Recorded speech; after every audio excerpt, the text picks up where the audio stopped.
C'est le journal sur Congo 26 Télévision. Voici les principaux titres. Au Sénat, la voie est maintenant balisée pour l'organisation de l'élection du bureau définitif. La Cour constitutionnelle siégeant en matière de contrôle de constitutionnalité vient de déclarer conforme à la Constitution le règlement intérieur du Sénat. C'est au cours de son audience publique tenue ce mardi sous la conduite de son président Dieudonné Kamoleta. Kinshasa n'a mandaté personne pour négocier avec les M23 RDF à Kampala. C'est la réaction du gouvernement de la République par la plume de son porte-parole Patrick Mouyaya Katembwe dans son message sur X suite aux rumeurs persistantes faisant état des pourparlers entre les terroristes rwandais, leurs supplétifs congolais et Jean Bosco Bahala. Massi Manimba dans le Kwilu et Yakoma dans les Nord-Ubandi attendent toujours les élections législatives nationales et provinciales. Après le rendez-vous manqué du 12 juillet dernier, des voix se lèvent à Massi Manimba pour dénoncer ce qu'elle qualifie d'un complot et de l'incompétence de la Commission électorale nationale indépendante. Vous les suivrez dans ce journal. Après ces titres, voici le développement de ce journal. Ouvrons ce journal avec cette nouvelle. Au Sénat, la voie est maintenant balisée et libre pour l'organisation de l'élection du bureau définitif. La Cour constitutionnelle siégeant en matière de contrôle de constitutionnalité vient de déclarer conforme à la Constitution le règlement intérieur du Sénat. C'est au cours de son audience publique sous la conduite de son président Dieudonné Kamoleta sur la requête du président du bureau provisoire de la Chambre haute du Parlement. Suivez l'extrait de cet arrêt. Prend la cause en délibéré et rend sa décision sur les bons. C'est pourquoi, vu la Constitution du 18 février 2006 telle que révisée à ce jour, spécialement les articles 109, 112 et 160 alinéas 1er, 2 et 4, vu la loi organique numéro 13/026 du 15 octobre 2013 portant organisation et fonctionnement de la Cour constitutionnelle, en ses articles 43 et 96 alinéa 2, vu les règlements intérieurs de la Cour constitutionnelle, spécialement les articles 27 alinéa 2, 34, 35, 36, 37 et 38 alinéa 4, la Cour constitutionnelle siège en matière de contrôle de conformité à la Constitution, après avoir entendu le procureur général en son avis, se déclare compétente, déclare la requête recevable, déclare conforme à la Constitution les règlements intérieurs du Sénat adoptés le 10 juillet 2024, mis à part les réserves formulées aux articles 119, 248 alinéa 3, 256 alinéa 4 et 258 tels qu'explicités dans la motivation, dit non conforme à la Constitution et par conséquent non applicable les articles 153 alinéa 1er et 243 du règlement intérieur du Sénat. Ordonne la mise en application du règlement intérieur vu le caractère détachable des dispositions non conformes. Dit n'y avoir pas lieu à paiement des frais d'instance. Dit que le présent arrêt sera signifié au président de la République, au président du Sénat, au président de l'Assemblée nationale, à la première ministre, au gouverneur des provinces et au président des assemblées provinciales. Composition gouvernementale provinciale, la Cour constitutionnelle est formelle, pas au-delà de 10 ministres. La Haute Cour, qui a siégé en matière de contrôle de constitutionnalité et d'interprétation, l'a souligné à l'issue de son audience publique du vendredi 19 juillet 2024 sur 6 requêtes en cours normale et 37 dossiers de filtrage. Détail dans ce reportage de Steve Boniemé. La Cour constitutionnelle siégeant sous la conduite de son président, Dieudonné Kamoleta, la Cour constitutionnelle a déclaré recevable mais non fondée la requête de l'ex-gouverneur de la capitale, Jean-Denis Gobila, sur l'interprétation de l'article 198 de la Constitution sur la formation du gouvernement provincial. Dans le sens donné par la Cour constitutionnelle, la représentativité au sein du gouvernement ne peut aller à l'encontre de la Constitution qui fixe le nombre de membres du gouvernement provincial à 10. C'est pourquoi, vu la Constitution de la République démocratique du Congo telle qu'elle est révisée à ce jour, spécialement les articles 161 alinéa 1er et 198 alinéa 1er, 3 et 5, vu la loi organique numéro 13/026 du 15 octobre 2013 portant organisation et fonctionnement de la Cour constitutionnelle, spécialement les articles 54, 83 et 96 alinéa 2, vu le règlement intérieur de la Cour constitutionnelle, spécialement les articles 68 et 91, la Cour constitutionnelle, siégeant en matière d'interprétation de la Constitution, après avis du procureur général, se déclare compétente, dit la présente requête recevable, dit que l'esprit de l'article 198 alinéa 1er, 3 et 5 de la Constitution limite le nombre de ministres à 10 et exclut toute possibilité de création par le gouverneur de province d'autres fonctions au sein du gouvernement provincial, et ce, quelle qu'en soit la dénomination. La seconde requête de Jean-Ténin Gobila sur l'inconstitutionnalité de la décision numéro 01/APK/prêt 2024 du 9 janvier 2024 de l'Assemblée provinciale de Kinshasa autorisant de poursuites pour violation des articles 19 sur le droit de la défense devant un juge que la loi a assigné et 69 inhérents au rôle du président de la République. La Cour constitutionnelle a estimé qu'elle est recevable et fondée, mais l'arrêt relatif ne produit pas ses effets dans la législature actuelle. C'est en application du principe de la modulation de ce fait. La nomination d'une personne en qualité. C'est peut-être la fin d'une longue période d'attente d'un gouvernement provincial en accord avec la loi. Dans la ville-province de Kinshasa, l'arrêt de la Cour constitutionnelle rendu le vendredi 19 juillet en interprétation des dispositions légales oblige les gouverneurs des provinces à limiter leurs équipes à 10. La loi est dure, mais c'est la loi.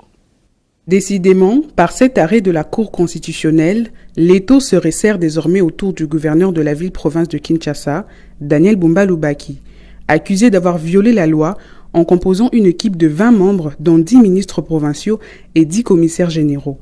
Pendant ce temps, les Kinois qui attendent voir le nouveau patron de la ville à l'œuvre contre les défis auxquels fait face la capitale continuent de garder leur position. Sans être naïfs, il y a lieu de croire que cette fois-ci sera la bonne. Plus rien ne saurait dès à présent arrêter la lutte contre l'insalubrité, l'insécurité, la délinquance juvénile, les scénarios dans le secteur du transport en commun, les constructions anarchiques. Un combat appelé à prendre corps après se prononcer de la plus haute instance judiciaire du pays. C'est ici le lieu de souligner que la ville de Kinshasa occupe la queue des provinces restées sans gouvernement provincial pour des raisons inexpliquées, alors que le vice-premier ministre de l'Intérieur et Sécurité et la Cour constitutionnelle ont fait leur part. Reste au gouverneur Bumba de faire la sienne dans l'objectif de délivrer la capitale congolaise de son carcan. La Cour constitutionnelle a rendu publique une ordonnance de renvoi de l'instruction de la cause sur le débâcle du parc agro-industriel de Bukangalonzo au 11 novembre prochain, alors qu'elle était précédemment renvoyée au lundi 22 juillet 2024 pour l'instruction du dossier.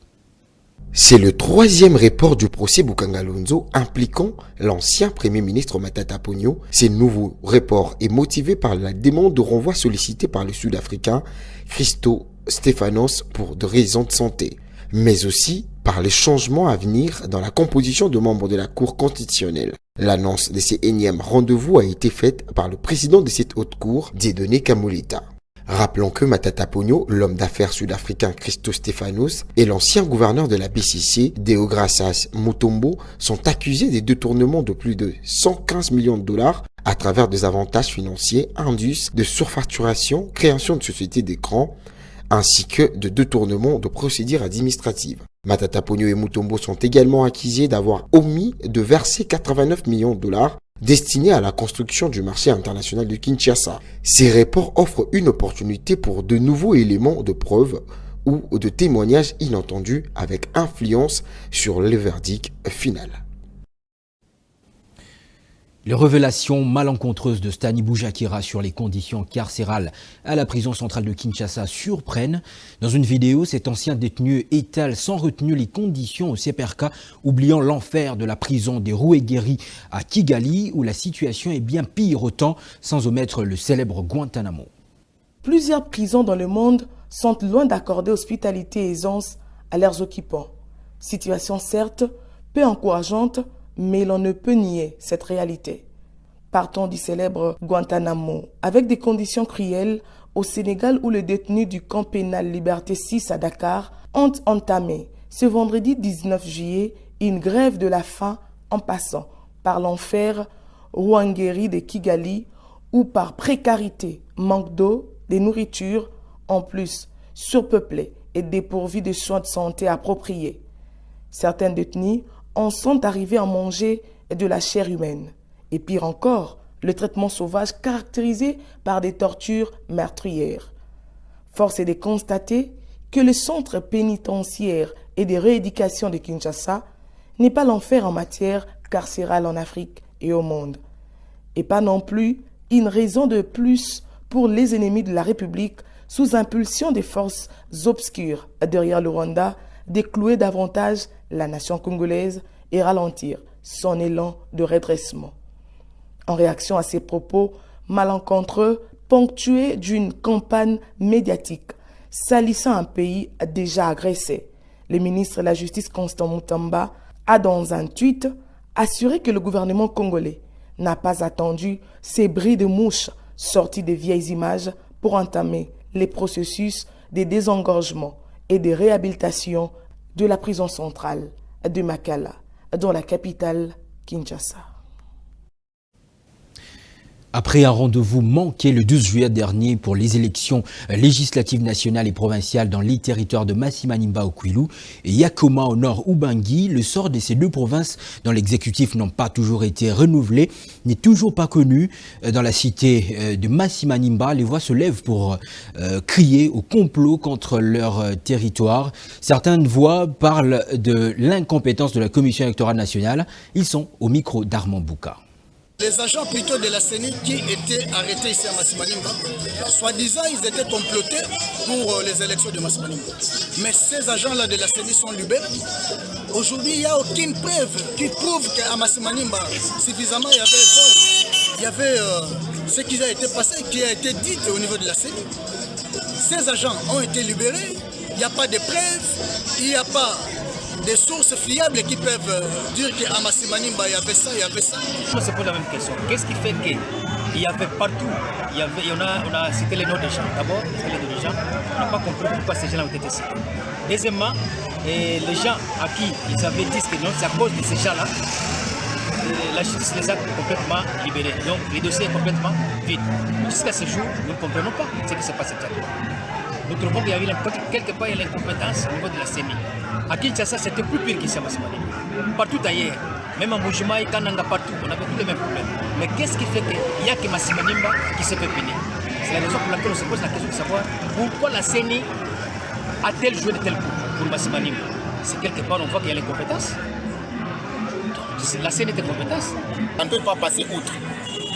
Nous devons en réalité suivre les instructions et marcher conformément à notre constitution. Ça ne peut pas passer outre. Nous avons besoin des élections nationales. Qu'on puisse sentir quelque chose ou pas, c'est dans nos droits. Et le gouvernement doit obligatoirement arranger toutes les choses en fait que les élections se passent dans la semaine. Kinshasa n'a mandaté personne pour négocier avec l'IM23. RDF à Kampala, c'est la réaction du gouvernement de la République par la plume du ministre de la Communication et des Médias, Patrick Mouyaya, dans son message sur X, suite aux rumeurs persistantes faisant état des pourparlers entre les terroristes rwandais, leurs supplétifs congolais et Jean Bosco Mahala. Selon Patrick Mouyaya, ministre de la Communication et Médias et porte-parole du gouvernement de la République démocratique du Congo, n'a jamais mandaté quelqu'un pour les représenter à une quelconque discussion avec les terroristes du M23. C'est démenti, mais ainsi un terme à ce qui se rencontre sur les réseaux sociaux au sujet des négociations imaginaires entre le gouvernement congolais et M23 à Kampala, justifiant par la même occasion la révocation par le président de la République, Félix Antoine Tshisekedi Tshilombo, du coordonnateur national du programme de désarmement, mobilisation, relèvement communautaire et stabilisation, Jean Bosco Bahala. Vu la nécessité et l'urgence, ordonne. Article 1er est révoqué de la fonction spécifiée en regard de son nom, la personne ci-après.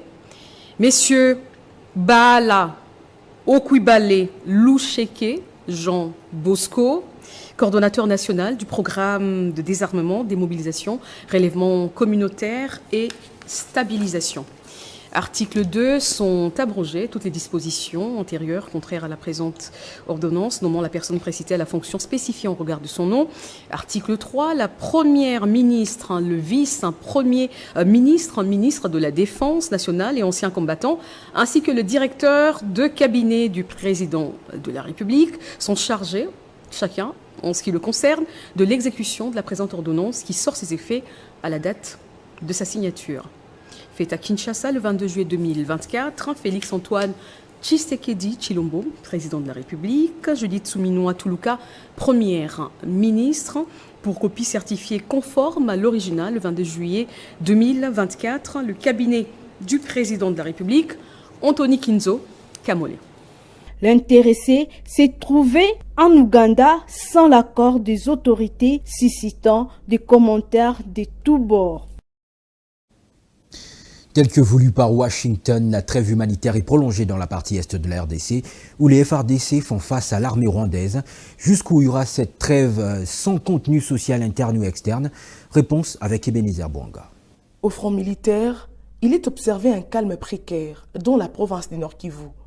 Plus d'une fois violée dans sa première phase par l'armée rwandaise et ses supplétifs au Congo, la trêve, dite humanitaire, semble tenir la route dans cette deuxième phase, selon l'initiateur, les États-Unis d'Amérique, au-delà des appels sans succès de Washington à Kigali de retirer ses troupes du territoire congolais.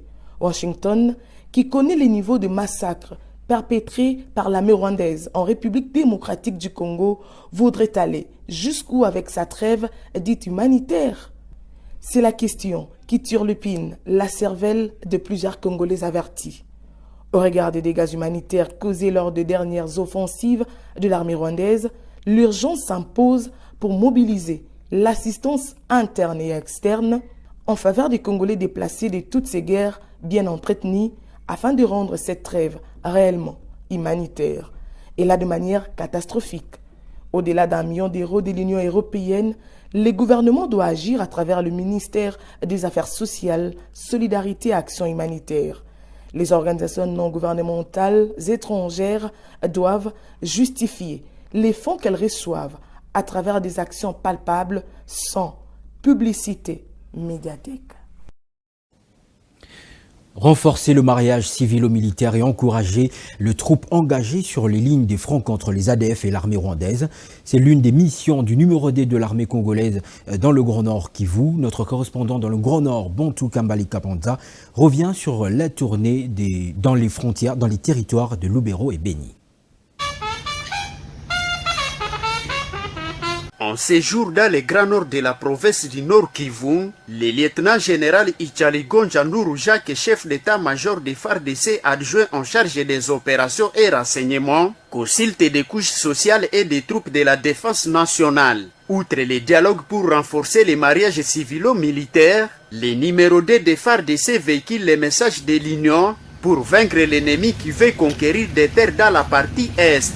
À Lubero, dans les territoires portant le même nom, Ichaligon Jandourou Jacques a visité les différentes bases militaires qui combattent les M23 RDF. Loin de là, en cantine groupement Basso Amadiwe où les rebelles ADF ont récemment tué plus de 150 civils, devant la délégation du caucus des députés nationaux du Grand Nord, ce haut officier de l'armée a appelé les habitants de ce coin à soutenir les efforts du gouvernement à récupérer les territoires sous l'occupation des M23 RDF. Dans la suite de sa mission, ce dernier est allé encourager certains jeunes de la ville de Beni au stade de Kankaempi, où ils se réunissent exprimant le vœu de suivre une formation militaire d'autodéfense en fait d'aller combattre les terroristes ADF et du M23. En traitant dans la journée du lundi dernier, Ichaligon Jandourou Jacques a été aussi à Oicha, chef-lieu du territoire de Beni. Là-bas, il a salué le patriotisme et le travail abattu par les éléments de la 33e brigade qui se battent jour et nuit pour assurer l'autorité de l'État. En société, bon nombre de femmes sont victimes de la perte des cheveux pendant la saison sèche. Mais quelles en sont les causes et comment y remédier? La réponse avec une spécialiste dans ce reportage de Denel Mbouy. Dotées d'une chevelure parfois romantique, abordante et couronnée, plusieurs femmes subissent une dégradation de cette offre divine pendant la saison sèche, une déshydratation causée par le froid et la poussière, deux causes à la base de cet état de choses. Les soins capillaires pour nourrir le cheveu selon les spécialistes consistent à un bain d'huile, gommage, shampoing, laver la tête après le soin et sécher les cheveux à l'air libre, comme le suggère Esther Chatiti, spécialiste à la matière. Bien sûr que oui, mais il n'y a pas que la saison sèche qui soit une raison de la chute capillaire. Il y a plusieurs raisons, notamment il y a de ces médicaments qu'on prend, il y a la mauvaise nutrition, il y a le stress, il y a la prise de certains médicaments qui peuvent aussi causer la chute capillaire. Mais la saison sèche, oui. Pendant la saison sèche, pour éviter la chute capillaire, je ne conseillerais pas, je ne sais pas si c'était un conseil, je ne conseillerais pas une coiffure, mais une bonne prise au fait. Il faut bien prendre soin de ses cheveux, donc très souvent faire de bains d'huile et après, même si vous laissez le cheveu comme ça, mais faire de bains d'huile et surtout éviter de tresses qui tirent, voilà, de tresses qui tirent plusieurs paquets, éviter de stresser vos cuirs cheveliers. À noter que le plante lié à la chute de ses cheveux constitue l'un des principaux sujets des échanges de la gente féminine à Kinshasa. Mais un petit nombre d'entre ces femmes consultent les spécialistes de la beauté. Ainsi s'achève ce journal. Je vous rappelle ces grandes lignes. Au Sénat, la voie est maintenant balisée pour l'organisation de l'élection du bureau définitif. La Cour constitutionnelle siégeant en matière de contrôle de constitutionnalité vient de déclarer conforme à la Constitution le règlement intérieur du Sénat. C'est au cours de son audience publique tenue ce mardi sous la conduite de son président Dieudonné Kamuleta. Kinshasa n'a mandaté personne pour négocier avec l'IM23 RDF à Kampala.